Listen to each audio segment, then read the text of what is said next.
Can you sail under the command of a pirate? Or can you not? 8 a.m., December 3rd, 2002, Long Beach, California. The crew of the brig Lady Washington prepares her to cast off on a 40-day voyage to the island of St. Vincent, where she will play the role of the interceptor in Pirates of the Caribbean. In LA, we did approximately 49 days of preparation to the vessel. That's when the majority of the set dressing happened, making the boat look the way the art department wanted it to look for this film, to make it match ships like the Dauntless and the Black Pearl. The Lady is a replica of the original Lady Washington, which sailed these waters in the latter half of the 18th century. She is 112 feet long, and her main mast is 90 feet high. In addition to her 11 sails, Lady Washington is outfitted with a 318 horsepower diesel engine, which drives a modern-day propeller. We rebuilt the engine while we were in Los Angeles and then departed on December 3rd. Here we go, on the helm.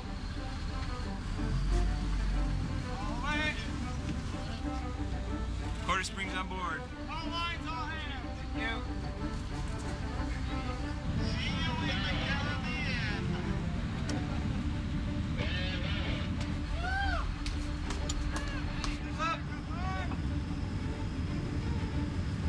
The journey will take her south along the coast of Mexico and Central America, then through the Panama Canal into the Caribbean Sea to the island of St. Vincent. We stayed coastwise most of the way down through the Pacific.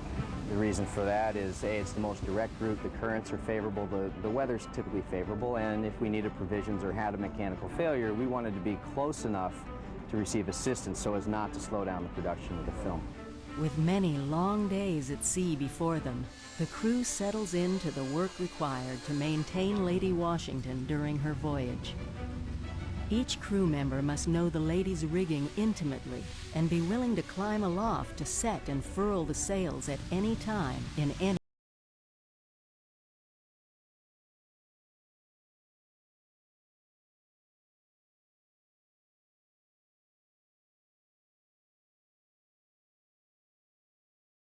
waters. Dolphins often swim alongside the Lady, frolicking in her bow wake, and crew members have no trouble getting into position for this photo opportunity.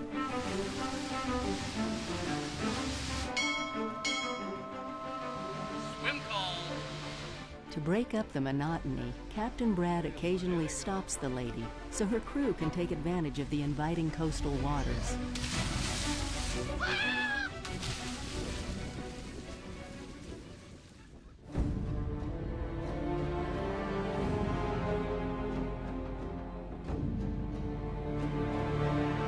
Friday the 13th, December, Acapulco, Mexico.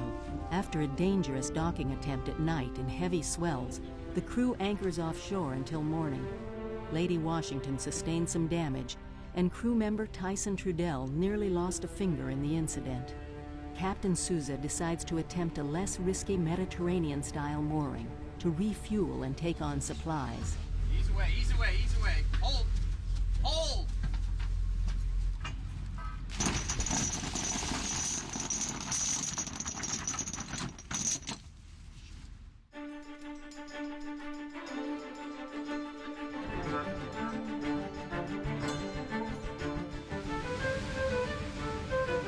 Back at sea again, the Lady makes headway toward the Panama Canal, southward along the coast of Central America.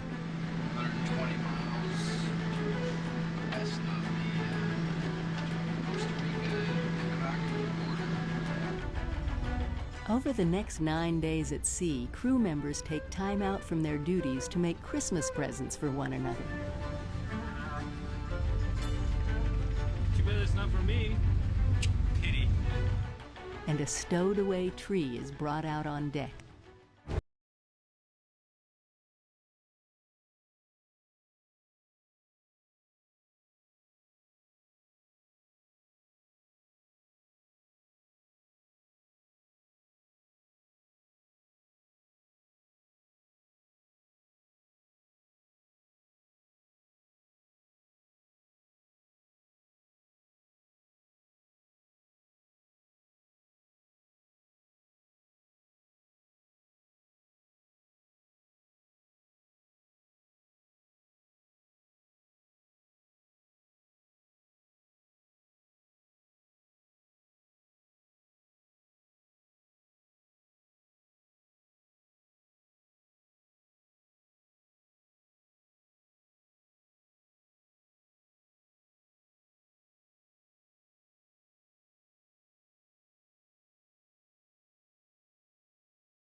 In the morning, after weighing anchor, the crew sets sail, and Lady Washington heads into the Western Caribbean, facing increasingly rough seas.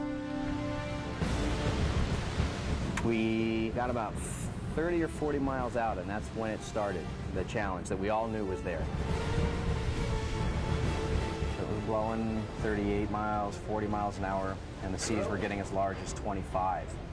And we were really getting tossed and turned. There was water constantly on the deck, huge waves rushing across the deck. We were just holding on, hoping that if we stayed out there long enough, the Caribbean would blow itself out, but that wasn't the case. On December 30th, the seas became so big that the entire bow of the ship started crashing through waves, and we snapped off our jib boom, which is the front part of the ship that holds everything above it from falling backwards. And at that point, it became very necessary to turn around and find the closest port of refuge so that we could make repairs to the ship.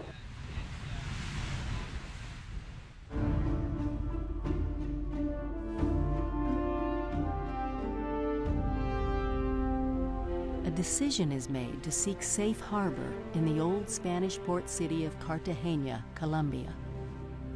After a peaceful dinner on deck and some repair rigging in the morning, Lady Washington set sail for the final leg of her voyage. We slowly crawled around the point of Colombia until we finally were able to achieve St. Vincent on January 12th, which was our actually scheduled arrival day.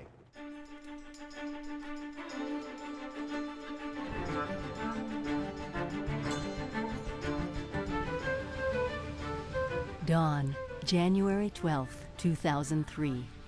The brig Lady Washington cruises into the coastal waters off the island of St. Vincent, 40 days and over 4,400 nautical miles from her departure point in Long Beach, California. We're almost there. It's a good feeling. As Chef Daniel prepares breakfast, the crew on deck executes the easiest and most important mooring of the lady's journey.